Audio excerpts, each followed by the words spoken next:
Welcome back to the Truth Hurts, where we expose corrupt politicians and lying corporate media. I'm Jake Duesenberg, your host, broadcasting live from Roseville, Minnesota, in the belly of the beast, the liberal zombie apocalypse of Minneapolis and St. Paul. Got a really interesting show for you guys today. Now, if I just told you we're going to talk about the state auditor race in Minnesota, you'd be like, oh, really? Finances and stuff like that? I get it.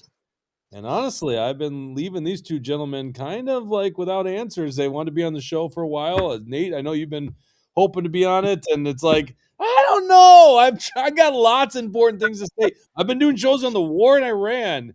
I've been doing shows on corruption, fraud, and governor race and Senate race. I mean, like, why is my audience even going to be with me if I decide to do, the state auditor race? And I was worried about it, and then it just hit me. It's like, well, I think I have to, because I think it's very important. It's a very important race, but also I just think, like, oh my God, this race is like the most bizarre, interesting thing I've seen in a long time. I mean, Who knew? First of all, I want to introduce my guest here. We'll start with you, Nate George, the Republican candidate. I want to bring some sober minds onto the show today. So let's start with you, Nate George. Who are you? Tell us why you're running for state auditor. Well, my name's Nate George. Like you said, I'm the mayor of Graham, Minnesota. I'm not a fan of White Claw, so I might be disqualified, but I'm going to run anyway and hope for the best. I do auditing and compliance every single day as my full-time job, working with casinos. And so a lot of my background and experience just lines up with this position, and that's kind of why I'm running. Was responsible for turning around the finances of the city of Graham in relatively short order, and that caught a lot of people's attention as well. So, also a 20-year combat veteran of the United States Air Force. Air Force. Okay, well, we won't hold that against you here. I am Army, obviously, so the far superior branch of the military. Well, we do appreciate that service. All right, Charles, running for the Libertarian Party. Charles, I totally forgot. I don't even know how to pronounce your last name. That's all right. It's Kuchlenz. Yeah. Charles, but I have known you for years. You run before the Libertarian Party for state house seat. Was it state house or Senate? Yep, 52B. Okay. Yeah. So, I saw you at the Libertarian Party's convention on Saturday, and you made a good pitch, and I thought, oh, it'd be fun to have both you guys here. So why are you running for auditor? Yeah, thanks for having me on, Jake. I'm running for state auditor because I believe this office is fundamentally broken, right? Not in intention, but by design. Right now, we audit government after the money is already spent through reports most people never see. And that's not real accountability. So I'm a data engineer by trade, and I see this clearly. Fraud isn't necessarily the core problem. What is opacity, right? So my vision simply is simple, but it's transformative, right? So I want to make every public financial transaction accessible in real time. So not summaries, not PDFs, the actual data. So Minnesotans shouldn't have to trust government. They should be able to verify it. And I'm running to build that future. Okay. Well, I've got about a 5-minute intro to the subject of state auditor, or the where the auditor race is right now, but I definitely want to get into that because I think that's a really interesting idea. Before we get started, this episode is brought to you by EliteGuardianImmun.com. If you're looking for your next Minnesota permit to carry course, go check out EliteGuardianImmun.com. I will be your instructor. And by the way, that knowledge base I have will be used in this introduction of the state auditor race. Stay tuned for that. Also, we're brought to you by Alpine Cabinetry in the great city of St. Cloud, Minnesota. Let's talk about the state auditor race. Current inhabitant, and this is what Nate was talking about when he said he's not a fan of White Claw. Is what he's referencing there is Julie Blaha likes her White Claw. Julie Blaha, the current auditor, leaving, right? This is a article from April of 2022 from Fox 9 State Patrol. Investigation of crash involving 2 DFL leaders was by the book. The Minnesota State Patrol thoroughly investigated a crash involving 2 DFL leaders after a first responder found an open alcohol container in their car, the agency's top officials said. Troopers ticketed Auditor Julie Blaha for failure to yield after she and State Senator Marissa Lopez Franson collided with a semi-truck in Morgan in August 2021. But the night of the crash, a high-ranking state patrol official made the conclusion that Blaha Lopez had not violated Minnesota's open container law, even though they found an open container in there. Minnesota Republicans have questioned the investigation. The Redwood County attorney says the state patrol mischaracterized her involvement in the case. There's the White Claw Black Cherry, the best of all, right? This vehicle, there's actually was a picture of it. Isn't that funny how the media? I thought there was. Yeah, they posted a picture of the can, isn't it? Like, yeah. Well, they also see this is after the tow truck has already right-sided it. It was upside down. Also, Right. they're not talking about on Fox 9, no shock, is, well, this, I think it was 10 minutes after the crash or something like that, the DFL van shows up. Ken Like, it Martin just on reeks. scene. Yeah, it just reeks of these guys getting away with stuff. Okay, so that's the current inhabitant of it drinking with White Claw on the road. Let's fast forward to 2023, where Dan Wolgamott, we call him Sylvester the Cat around here. Dan Wolgamott, I guess the lead contender for Democrat candidate for auditor. This is him in Mora, Minnesota, at a liquor store. Let's see, it says a time here, 17:55. So, Nate, what's that in civilian time? 5:55. Oh, I was. See, I didn't think the Air Force guy would get that right, but I guess that's are part of the military. So this is July 7th of 2023. Here we are. I know this liquor store, by the way. I've stopped by there to grab some beer on the way up to hunting camps. Here is Mr. Wolgamott here. White pants, white shoes. God, if I didn't already dislike the guy. No one wears that get up in Mora, Minnesota. Just FYI. White shoes. All right. Anyhow, placing his newly purchased booze in the back of his vehicle. By the way, he's already intoxicated at this point. You wouldn't know from this video, but you will know pretty soon. But even if he wasn't already intoxicated there, he's taking a little boy of the vodka. A little bit. Boy, he really was down on that sucker. Let's fast forward. Eventually, he eventually goes over to his driver's side and, just as a stumbling drunk, gets distracted. This guy, I think he was going to a wedding reception that day. Oh my gosh, this is the first time I've seen this. Oh, really? Yeah. And then we broke it down when it first started. Then he eventually gets into the car. So remember, this guy just chugged some vodka in their busy parking lot. Thank God no kids like running around, the parking lot. And that person drove I never noticed that one before. See, that's how you dress up in Mora right there. Sandals. There you go. sandals and shorts. Yeah. Actually, I've probably only been to that place with either hunting boots or Crocs on, one of the two. Eventually, what he's going to do is he's going to leave the parking lot. Now, the only way out is to our left right here. So here he is backing up the vehicle, making his full turn. Good. And now all you got to do is put in drive and see, turn the wheels. Turning the wheels. Oh, didn't put Oh, that's the wrong way, dude. We're confused. We are.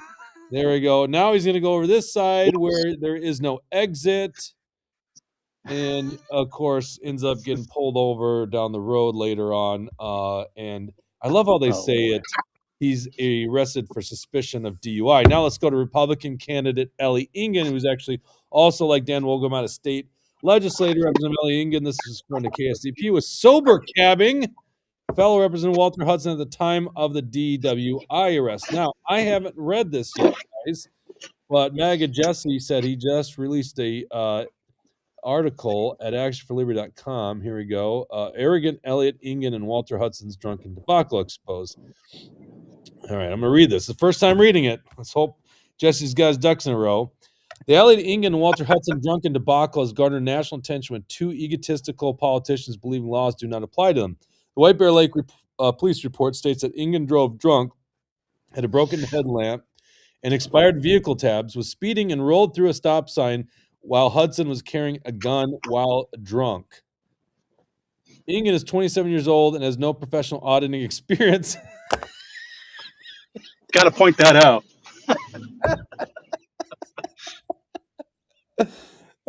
Mind you, guys, this is this is MAGA Jesse. MAGA Jesse writes in a certain way. God bless MAGA Jesse.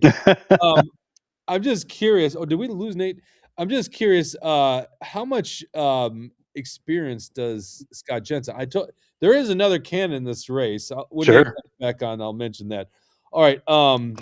So let's continue on.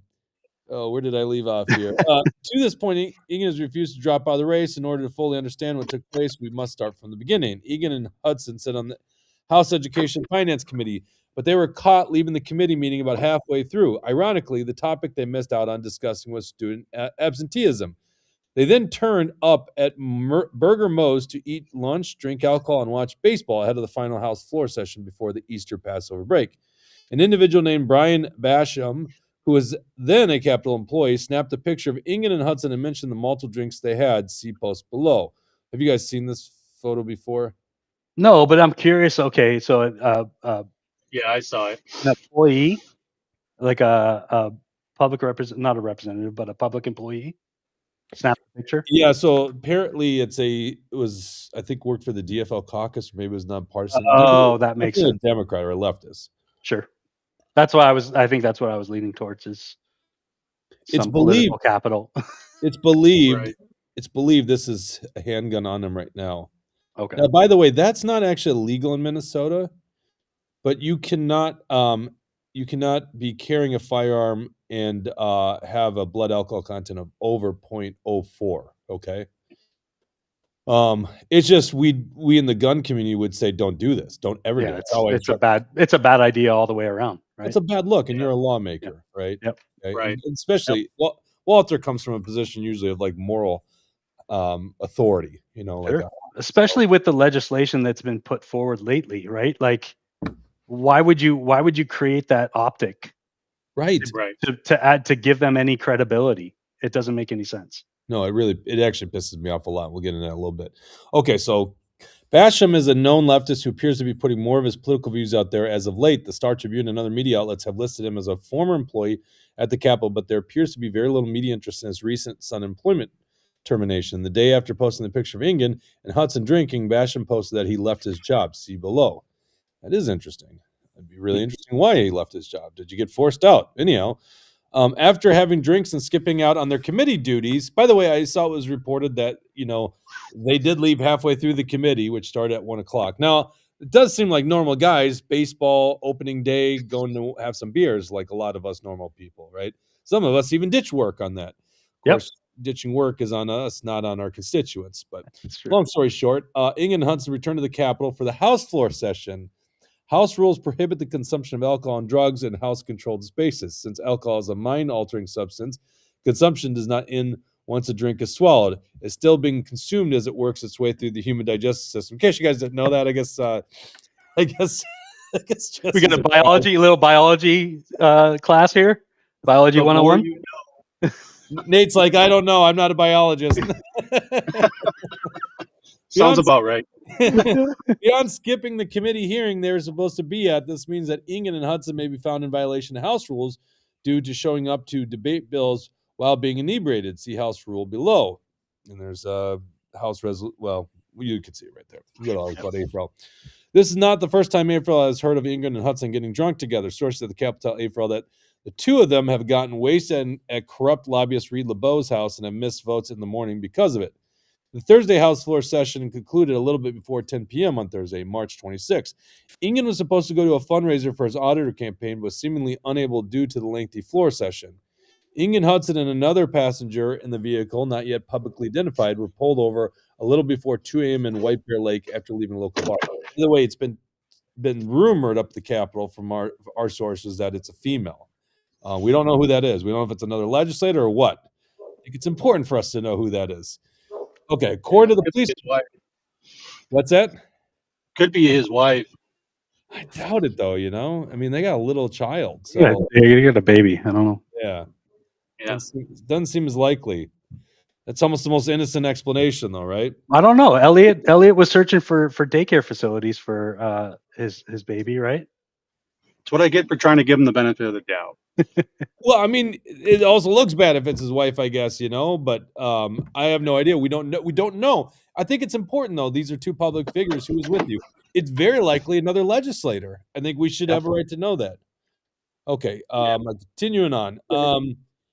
They were pulled over at 2 a.m. in close to 2 a.m. on White Bear Lake after leaving a local bar. According to the police report, Engen lied to the police officer multiple times by claiming he was a sober driver. He literally said sober cabbing them. The report also states that a bottle of alcohol was found in a child's car seat, and Walter Hudson claimed ownership of it. Now I'm going to keep reading this article, but this is, you guys can see, this is actually the police report. It's done by 2 different police officers in White Bear Lake. This is publicly available. It's linked in the article. Instead of going through all this, I'm just going to read the highlights that Jesse pulls out in the article. Police conduct field sobriety tests on Engen, and he blew a .142 into a breathalyzer. Engen took another breathalyzer at the White Bear Lake Police Department booking room and blew a .13, and Engen was charged for the .13 BAC score. Engen's attorney...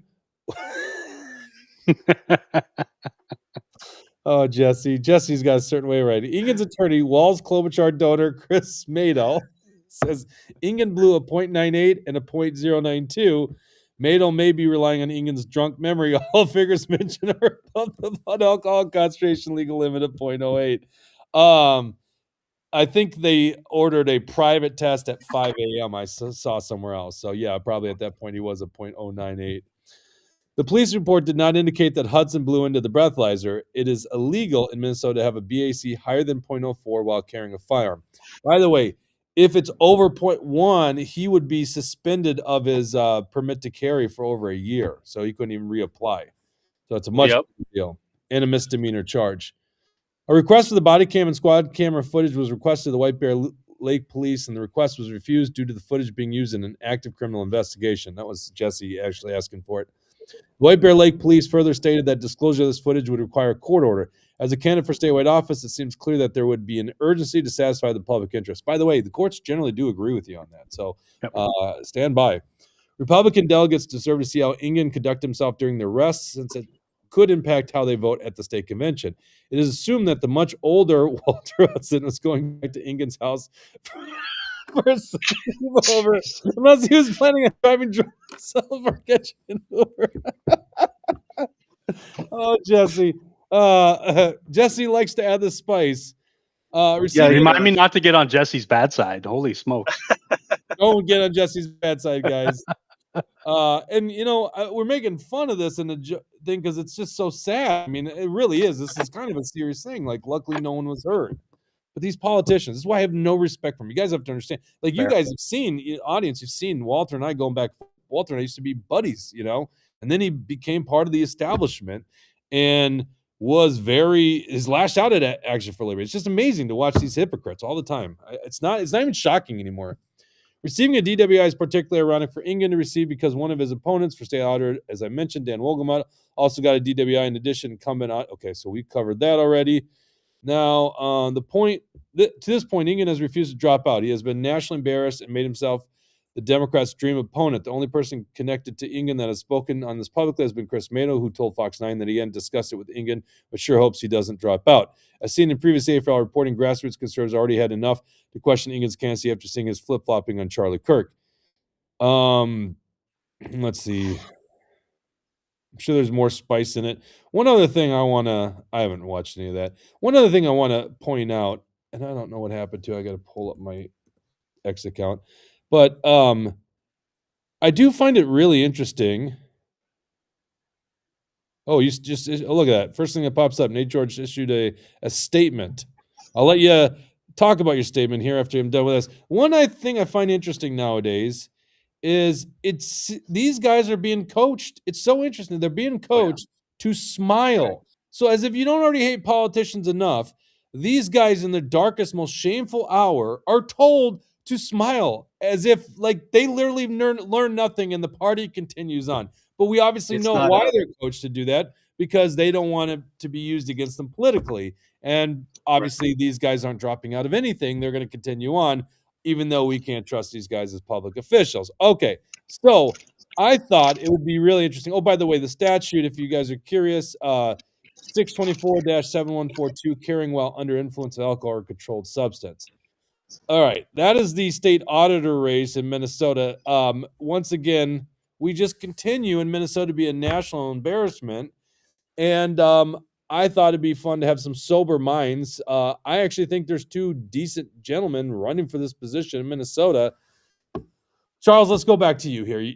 Yeah. Well, actually, you know what, Nate, what are your thoughts on? You made a public statement. Then I want to actually get into what you guys hope to do as auditor. But Nate, you just made a public statement. What did you have to say? Where did they post it? Luke Sprinkle, I saw it. Oh, okay, Alpha News. Okay. He didn't say he was posting it yet, so I was surprised to hear that. Did they lie to you? It says it was posted 49 minutes ago. Okay. They couldn't convert 1700 to 5 o'clock. Yeah, I guess. I'll have to go through and read it. But basically, I just, tried to remain, neutral, not be a dick about it. And, he's accomplished a lot as a young man, and he deserves credit for that. And although he has really come after me in the race and even called me some names and stuff like that, I try to be above all that, and I really do wish him well for him and his family. I mean, this is a tough spot that he's put himself and his family in, and I hope he takes the time to step back and reassess priorities and do what he needs to do to take care of his family. It's got nothing to do with the race at this point. Yeah, well, that's actually why he should drop out, Right. and Walter and him should reassess if they should run again, because quite frankly, to do something like that, it's just so reckless, especially Walter. Like, right now is the gun battle at the Capitol, and you're doing something reckless like that. Well, and obviously the pressure of the job is getting to them, and maybe it's time to pull back a little bit. So. Yeah, I don't know. Is it the pressure of the job and so they drink as a release, or is it because they don't really take things serious and they think they're above the law? I don't know what's at play here. Could be both. Who knows? Well, I don't know them well enough to make a comment on that, right? Like, yeah, I can understand, like I can theorize and look back to when I was 27 and the crap that I pulled. But Walter should know better. Mm-hmm. Yeah, I think Walter's even older than me.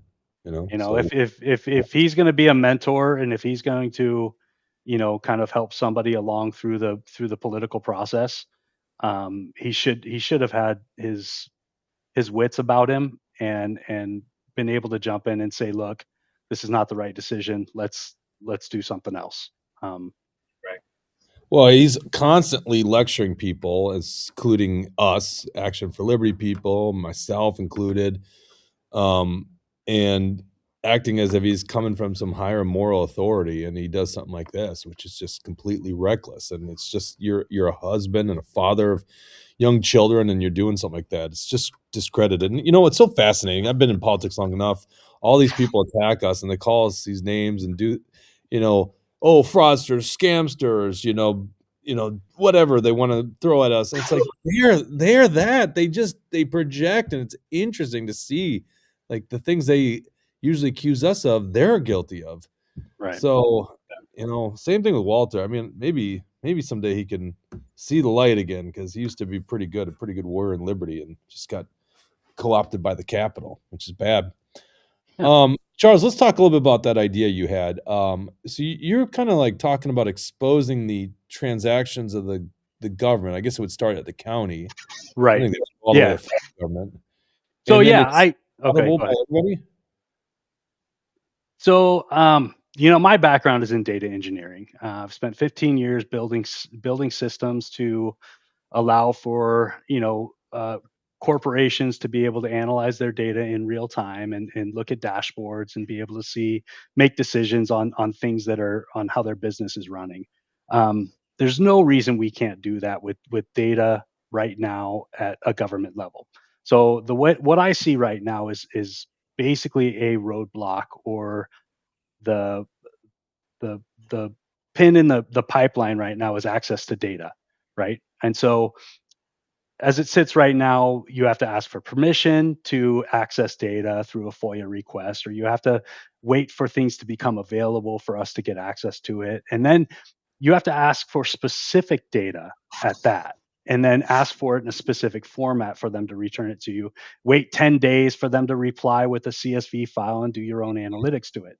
that process is archaic. The state auditor's office is working in 1995 right now, right? We've got static PDFs, we've got old legacy websites. I think the state auditor just produced the firefighters Volunteer Firefighters Relief Association, right? Yep. Yeah. And so they just released that report. It's an annual report. Now the data is as of December of 2024. So I mean, we're 15 months now, and it was supposed to be done on an annual basis.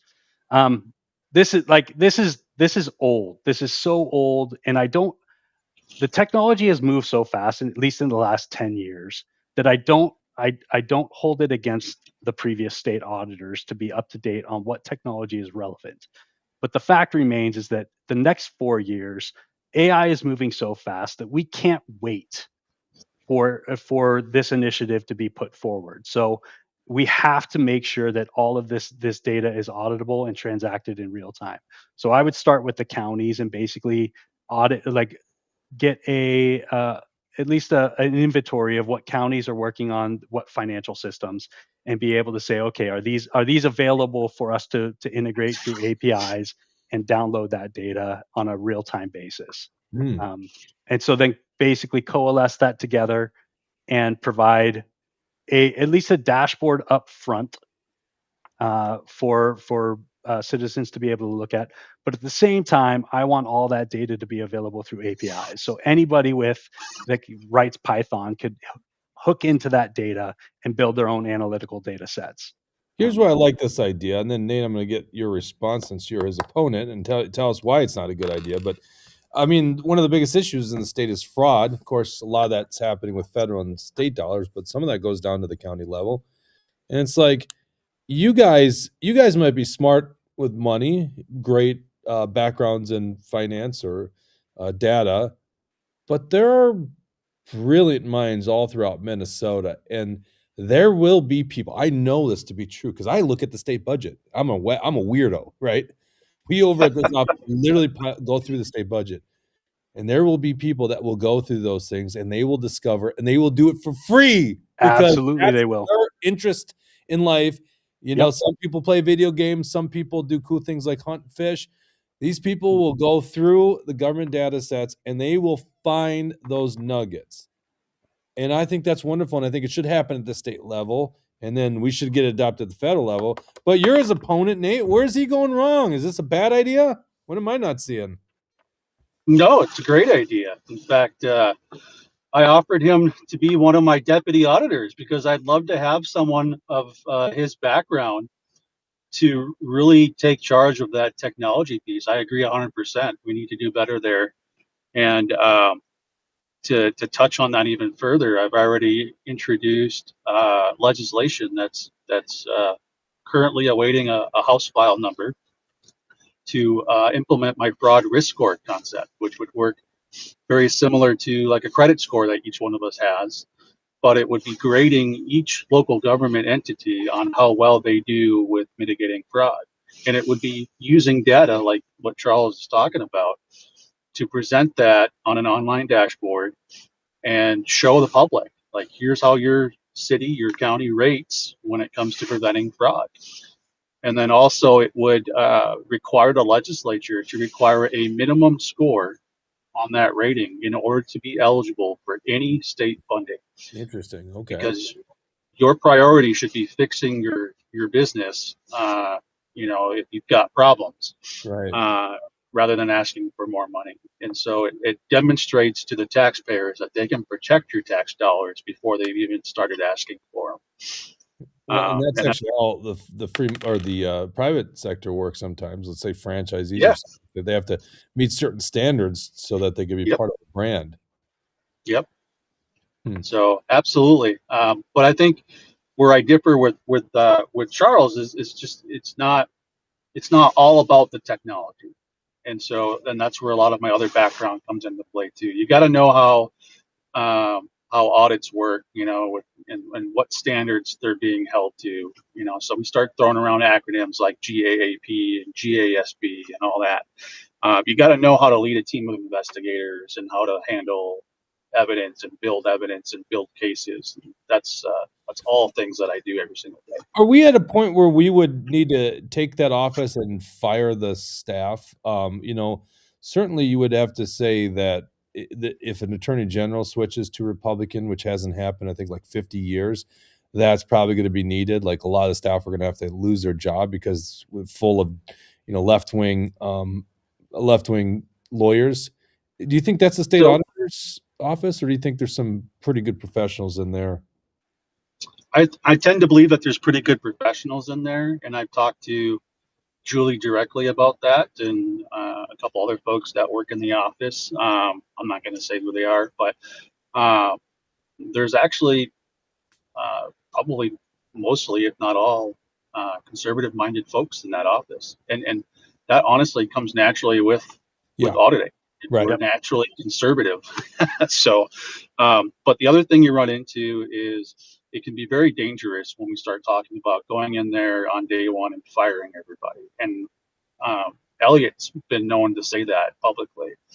The problem is the majority of the people that are in there are public employees, Mm-hmm. and they're protected by unions. And so you can't simply go in there and fire people just because you took over. There's about 85 people in the office. Last numbers that I saw, that's 85 civil service lawsuits that you just. Yeah, that's a good point. Charles, as I was trying to steelman this idea you had, I could definitely see the problem with it at the federal government with things like the Department of Defense. There would be certain programs. I can't believe I'm saying this, right? Because that is also part of the problem with the Department of Defense. I'm a libertarian. Let's open that up too. Like, I know, but you could understand, like, there are certain things that are classified programs. We don't I get want it. the enemy known word movements are and stuff like that. So I could definitely be, I could see that at the federal level, but I can't understand how there would be an argument against this at the county level. It's not like there's trade secrets here. It's the government. And it's not like there's classified national security interests. That's this county. So what would be the argument against this other than laziness by the government? I think the argument against it would be that it's risky opening up information to a citizenry that hasn't seen the information, right? Yeah. So my biggest issue would be, and so it's like we've got to scale out adoption for this, right? There's got to be communication. You've got to communicate it effectively and say, look, this is what we're doing. If we open up data to everybody and people start finding fraud and start thinking that they're going to take action themselves against it, and that would be my fear. Mm-hmm. But at the same time, ideally, I would want people to take action towards their city councils or their town boards or their county boards, and take that action against them and say, look, we're bringing this to light in a public forum, and we're addressing it with you within the public forum, and we have the data available and we have the assets, so we're going to be able to talk about this conversation and say, how did we get here, and let's figure out how we get away from it. What I don't want to happen is, anybody's information getting out and saying, oh, well, this person's stealing from our government and taking our tax dollars, and we're gonna have vigilante justice. And that's not a place that we want to get to.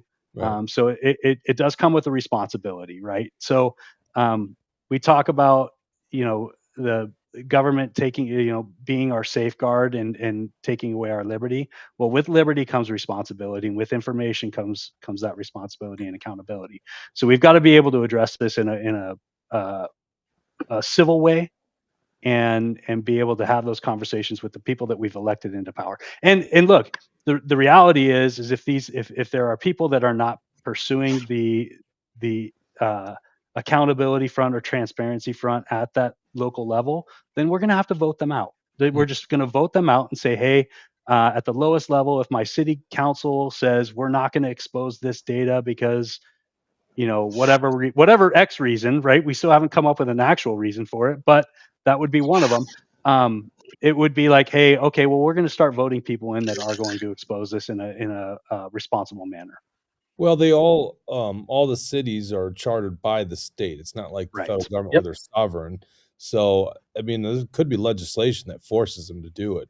And that would Yeah, be and I believe in within the state auditor's like the statutes, it says even if somebody were to deny the I can't remember the exact language, but let's say the order of the state auditor, it could be a felony and up to a year in prison.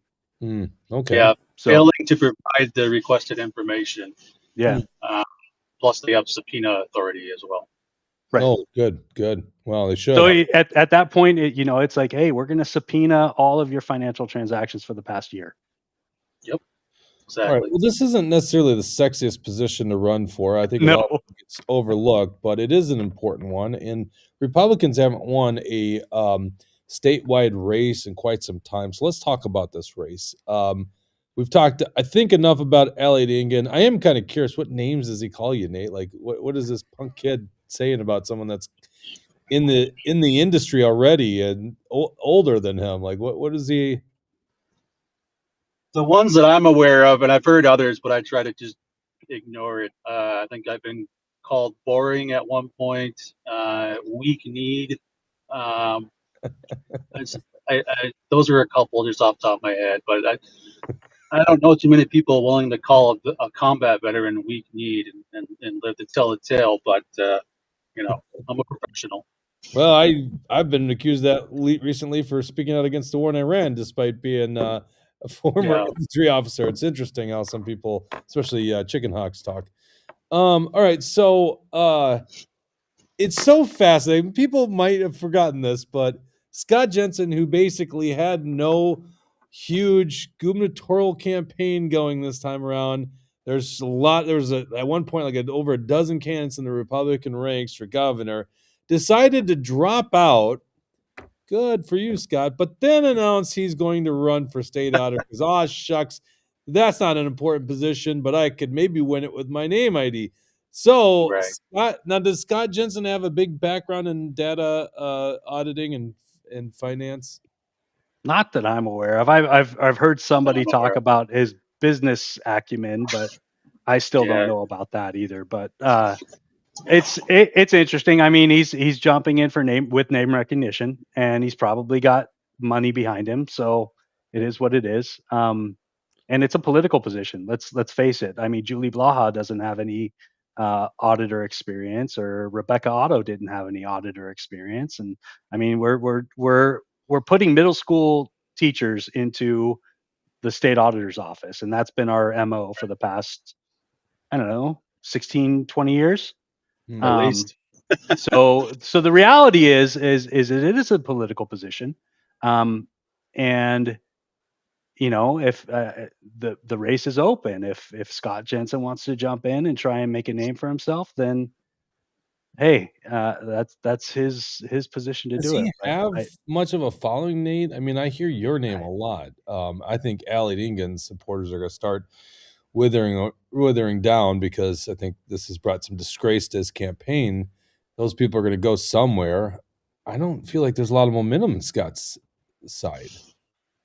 I mean, he's pretty big on social media. Obviously, he's been around for a while, but when I go around to conventions and BPOU meetings and stuff, there's not a whole lot of positivity associated with his name.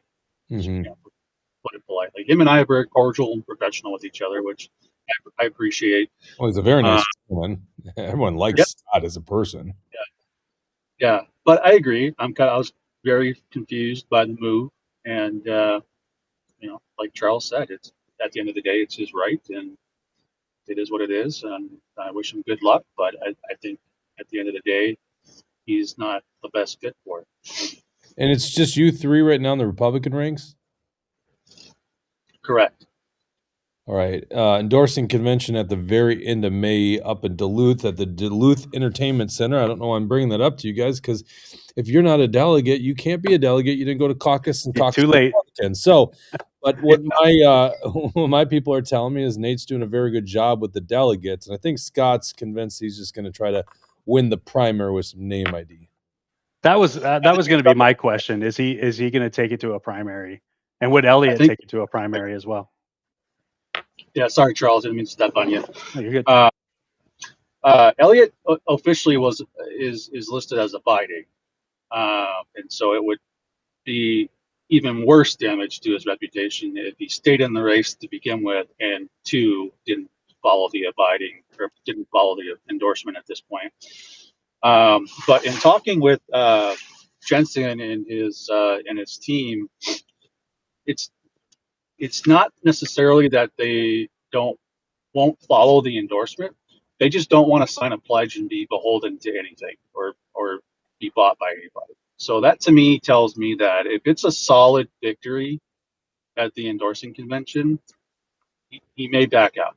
Mm-hmm. He may acknowledge it and not push it to a primary, which I would appreciate. There is actually a real legit argument in saying that you can't commit to abiding. And that is that I get it. the party can be so corrupt where they could pick their candidates and by the way, not have an audit. That has happened, by the way. And Right. so why would you hamstring yourself because of that? That's the beauty of the primary is an ability to rectify any issue that happens through a corrupt endorsement process. But generally speaking, endorsements are a beautiful thing. Speaking of endorsements, Charles was unanimously endorsed by the Libertarian Party on Saturday. Thankfully, because I didn't want to have to wait to give my speech, and they were very prompt and endorsed everyone. And then I got to go up and speak before Scott Horton. Yeah. Well, congrats, Charles. Thank you. So Charles, An honor. are you getting any word that there's any other third parties getting in this race? Sure. Yeah. I believe there's a forward independence candidate, Jay Reeves. No, I did know that. Okay. Yep. I mean, his platform is in line with what kind of what Nate and I are talking about. I think on his website. Why don't we give you guys all uniforms and capes? You guys just Exactly. one ticket. I think I looked at his platform, and I think on his website he was talking about providing at least a public portal for municipalities to upload their data sets to what we'll call it like a SharePoint, and then put Power BI on top of it. And I appreciate the effort in that area, but that is 2012 marketing speak, in my opinion. Right. We are so far down the line past the upload your own data set to we're just going to pull this data into a data warehouse and build an analytical structure around it and then make it available for everybody. So that's my 2 cents. They already have that capability. Yeah, exactly. So he's on the right track. I don't know much about him, and I've never met him, so I won't speak ill about him, and I hope he does well. I like the Forward Independence Party.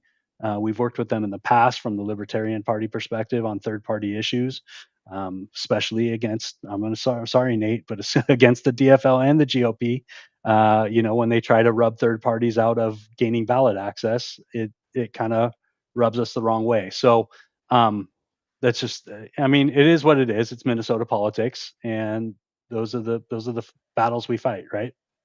All right, let's talk about the Democrats then, the major party in Minnesota, who's basically held this position for as long as I can remember, and have been successful at winning every statewide race since the year 2006, which is 20 years ago, which is an insane amount of time.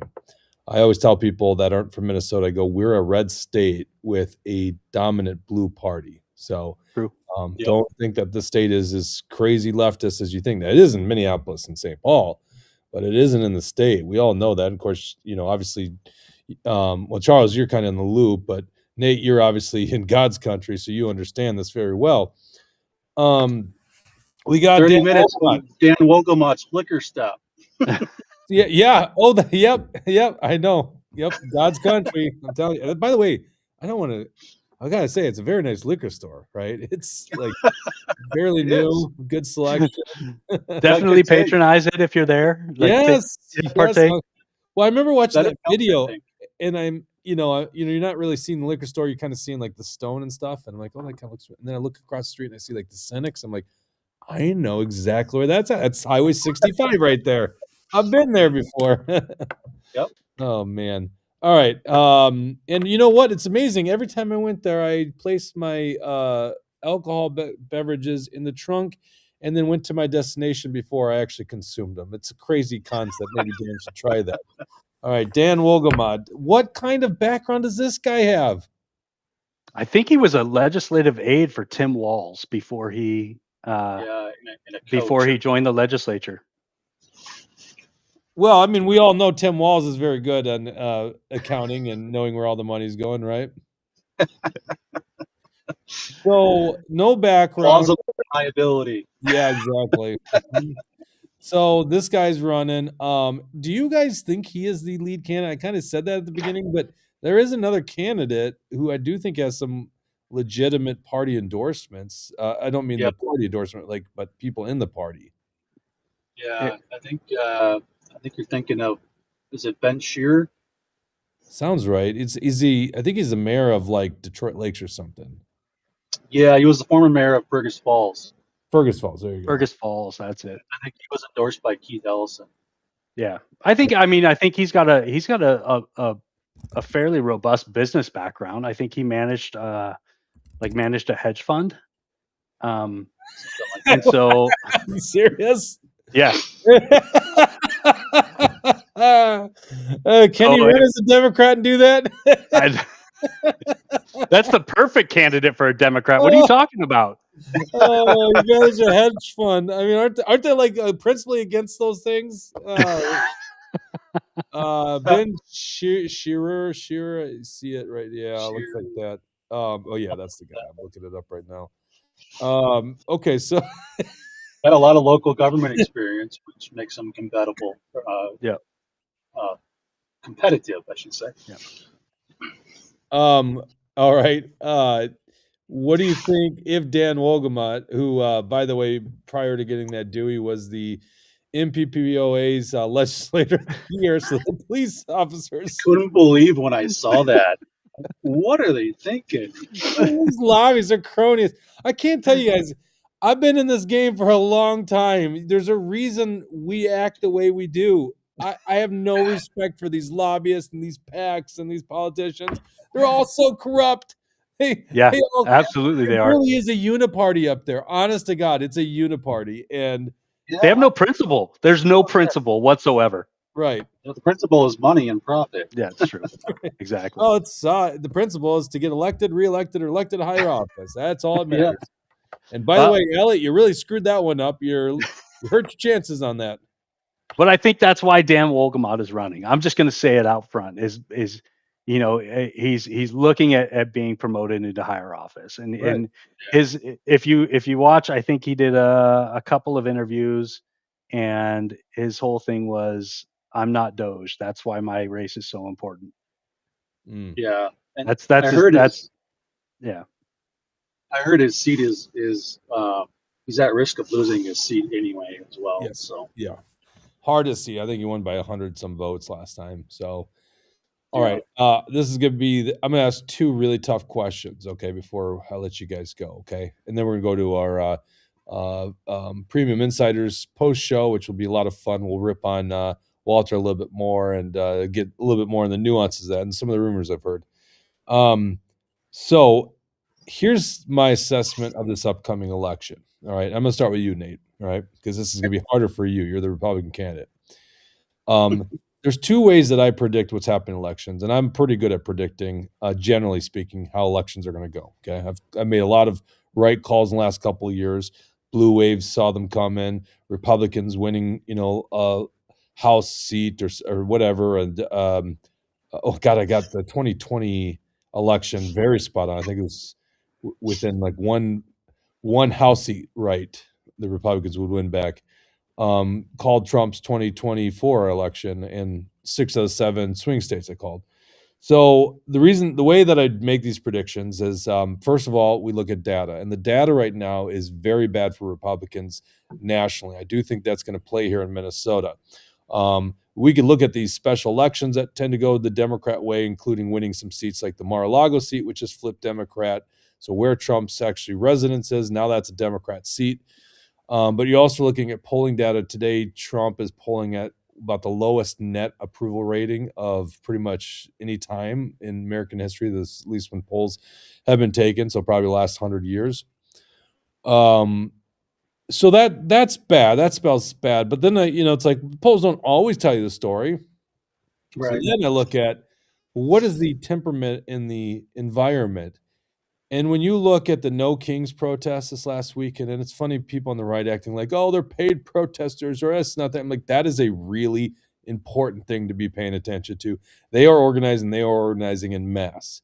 And you don't even have to look at those rallies. You can tell that the left is very mobilized and very enthusiastic to go out and vote in November. And on the right, all I see is fracturing. People want to blame people like us. But let's be honest, it's on Trump to keep the coalition that he brought together, which is a wonderful coalition. It's on him to keep it together, and he's not doing a good job at that. And that is spelling deep trouble for Republicans coming up there. Now, I think you guys both sound really great, but Nate, you're running as a Republican in an election that doesn't look to be going very well for Republicans. How do you win the seat? Because I want to see this seat get out of the Democrat hands. How do we win this thing? Yeah, that's a great question. I think it really takes someone who has the ability to stand apart from either side, either party, and not just be a pawn in the game, and be there to recite party phrases and party lines.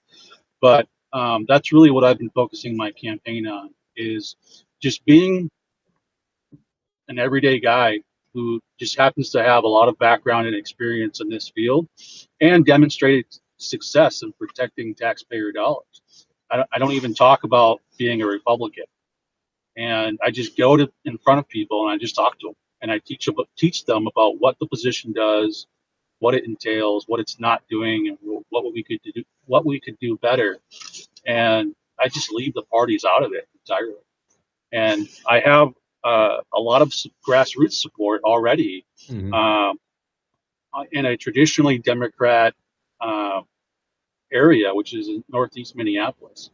I have a growing movement there that people are even who traditionally vote Democrat historically are tired of the fraud. They're tired of the mismanagement of their tax dollars, which is making their life harder. And so I 100% agree. We're not doing ourselves as a party any favors with this negative attention we're drawing on ourselves at every level. But at the same time, I don't think it's enough at this point to outweigh the gravity of the fraud and how difficult that has made life for people. Okay, that's a good answer. Charles, how do you win this race, and how do you not just be a spoiler for the Democrats? So basically, take enough votes away from the Republicans. How do you actually win this seat? How do I win this seat? Well, let's put things into perspective. Libertarians never won a statewide race, so the idea is this race isn't really about left versus right, in my opinion. This state auditor's race, right? This is about visibility within government versus invisibility. And so, what my biggest thing is come out with a message that says, look, all I'm talking about is liberty and freedom, and granting you the individual citizens of Minnesota the ability to audit your own municipalities, right? So we're going to democratize the audit process. Anybody with any data can basically do their own audit and basically bring that up to their city councils. So what I'm looking at doing is building this system to basically bring that authority down from this state office to the individuals. And so that's my message. I think it's a winning message. I think it's an innovative tactic to be able to build this system. And with the technology that we have at our fingertips right now, there's absolutely no reason we can't do it. Okay, We've done basically no sparring. It's going on an hour. Now the most uncomfortable, hardest question. People are probably like, "Are these guys really opponents?" But they are. They're really opponents. At this stage, they will be on the same ballot, squaring off against each other. So Charles, I'll start with you. Why should people not vote for Nate? Oh man, I hate to say anything bad about you, Nate. Look, I respect anybody How do you stepping suck at into this. politics, man? I know, Suck right? so much. This is my thing, right? So I respect anybody stepping into this arena, but the problem is if we continue to expand bureaucracy and limit the availability of data for individuals, we're going to be no better off 4 years from now. And I think while I appreciate the fraud score, I think it is really a metric or a group of metrics that we can populate through the data process, and so those could absolutely be things that are pushed to a dashboard or part of the semantic layer to be able to analyze that data. But it goes further than that, right? So it goes down to the individual levels. And I'm not telling people how to spend their money. I'm just telling people where their money is being spent. Okay, Nate, the spoiler in the race, the Libertarian Party candidate, your opponent, one of your opponents, one of your only sober opponents. Why should people not vote for Charles? Well, same sentiment for Charles, but I think he pointed it out himself already. You know, the Libertarian Party hasn't won, and so I think it serves more. I think he has the best interests at heart here, but I think it serves more to be a spoiler than anything that we can actually count on winning and beating a Democrat opponent. And a lot of that reason is because the Democrat opponents, they have a lot of the experience and background on what the auditor's office does, which makes them very competitive. And if we don't have someone on the ballot that can compete against that with equal or more experience, we're basically going to hand them a win. And so that's the biggest thing for me is we gotta have options that are actually winnable, regardless of who it is that is or isn't running. You know, Charles is a great guy, and like I said earlier, I would love to have him on my team. But at the end of the day, to his point, you know, we haven't seen the Libertarian win the election, and I don't think there's enough people that even are aware of the Libertarian Party to begin first. All right, Charles, you got a rebuttal? I'll be the first. There you go. Well, that's all you got. Well, there's some confidence right there. Well, some people think the Republican Party is the you're on death row this year, and the Republican Party is, you know, there's. I mean, we can get into the whole reason, maybe after show, but the whole reason why third parties don't hold a candle to the two major parties. Oh yeah, unless you have time to discuss that now. No, I mean, and we've talked about this a lot in the show. I mean, the system is very skewed. It's very corrupted towards. I mean, they literally spend money against people trying to stop these others. Actually, Scott Horton brought that up in a speech at your convention on Saturday. Now, that's obviously not Nate George doing it. Nate George is just a typical dude that happens to be using the Republican Party as his candidacy route. I tried to use the Republican Party for my candidacy route too. As a matter of fact, I think the first time I met Nate was at a fundraiser. Elephant Club. The Elephant Club. And they didn't want anything to do with you? No. I mean, that's just ridiculous because it seems like you got a lot to offer. So, like, well, you know, it goes back to this like Otter Tail County thing. I can't get over it. Corrupt David Hand. By the way, David Hand's running for Senate. We always forget about that around here. He literally thinks he's going to run. So this is what I say. Like, look, this is a state auditor's race, right? If the Republicans were so worried about the state auditor's race, you've got four other races to worry about. Mm-hmm. You've got the governor race, you've got the attorney general race, the Secretary of State's race, and then the U.S. Senate race. Like, hey, don't. I'm sorry if Nate, if I steal votes from you, don't blame it on me. I mean, It's actually an interesting thought because obviously the Republicans care so much about the gubernatorial race, and then Right. by recruiting Tafoya, maybe they're putting some emphasis in the Senate race. But it's like this is kind of a lost. I mean, it's the point where Scott Jensen resigns from his gubernatorial race and is like, "What? I'll pick that one." Like, It's the what? whole reason. It's the whole reason. Dan is running for to promote Right. his political profile. Like Right. they see it as a stepping stone, and I see this as this is a constitutional office in the state Yeah. of Minnesota, right? This is not a stepping stone. This is one of the five executives, but the four electable executives within the state that sits on 7 different boards across the state. Like, I don't understand how this is a stepping stone for anybody. Like, it doesn't make any sense to me. And you mentioned, without saying it, lieutenant governor, I just thought, why don't you guys just come up with something creative and you guys determine who's going to run for auditor and the other one will be the lieutenant auditor. Lieutenant auditor. Although, would that be, no, were you an NCO, Nate? Were you an NCO? I can't remember. Were you an officer or an NCO? I'm a senior NCO about to put on an E8. All right. Yeah, I guess Charles is going to have to be the lieutenant then, huh? Yeah. Dang it. I only made it to E4, so. Oh, you were in 2. I didn't know that, Charles. I was shocked at how many people at the Libertarian Party, it's almost like the whole room were all in the military. Yeah. No, I was a Navy corpsman for 5 years. Yeah. Yeah. Like, I mean, I was brought up like as a Iraq war veteran on stage, and then I'm going around talking to everyone, after the thing, and like everyone was like a veteran. It's like, oh, okay. And isn't that interesting? The anti-war Libertarian Party. All right, Nate George, what's your website? Nate George for mnstateauditor.com. You got Facebook, Twitter, and stuff like that? Yep. Charles? Yeah, Kuchlenz for mn.com, Kuchlenz. I will say, can I shameless plug? No. Look, okay, fine. Yeah, go ahead. All right.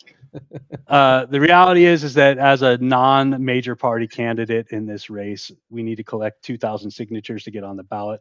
I would love to get on the ballot and have these conversations in an open forum against all candidates on a debate stage, and then we can have fun over this summer. That would be good. And just kind of travel around the state and have these conversations. All right, here's the deal. If you end up on that ballot, I will try to host a debate at the liquor store in Mora. Hey, at that point, maybe we'll do in White Bear. At least they know how to get there. I'll drive drunk to my house afterwards. It's only 30 minutes away. And we'll have a sleepover at yours, Nate. A sleepover at Dave's. Yeah. All right, gentlemen, thank you so much. Thank you guys for tuning in. We're going to go live with our post show here in just a minute. If you're not a premium insider, I'd love for you to have. I'd love for you to sign up. I'm gonna place it right here in the comments here before I sign out. Sign up. That gives you access to our post show, and it's quite frankly one of the best ways to support the show. Otherwise, we're dealing with advertisement and revenue from views. And you get some of the juicy gossip going on at the Capitol. I wonder if I can get Liberty on. Let me see. I'm going to see if he wants to do the post show. That'd be fun. He'd be great. I should have Jesse come over. Come on, Jesse, get over here. You could read through his article. I thought that was fun. We'll talk a little bit more about what I'm hearing up at the Capitol. Maybe Liberty could do it. All right. Appreciate our guest today. This episode is brought to you by Alpine Cabinetry in the great city of St. Cloud, Minnesota. Also brought to you by EliteGuardianMN.com. If you want to get your Minnesota permit to carry, go to EliteGuardianMN.com. We'll be back on Thursday. I don't have my show. I got a good idea for the show. Hopefully it works out. If it doesn't, I'll have to do it next week. But stay tuned. We should have a really fun show coming up on Thursday. Seriously, Jay says Chip Tengen for Secretary of State. Charlie have a real chance. Chip, I got to meet him last weekend. Very good dude. I also love Wendy Phillips. I haven't had Wendy on the show. I got to have Wendy. All right, we're going to have Wendy on the show too. All right, so anyhow, we'll be back on Thursday for all our premium insiders. We'll be live in 30 seconds. Stay tuned.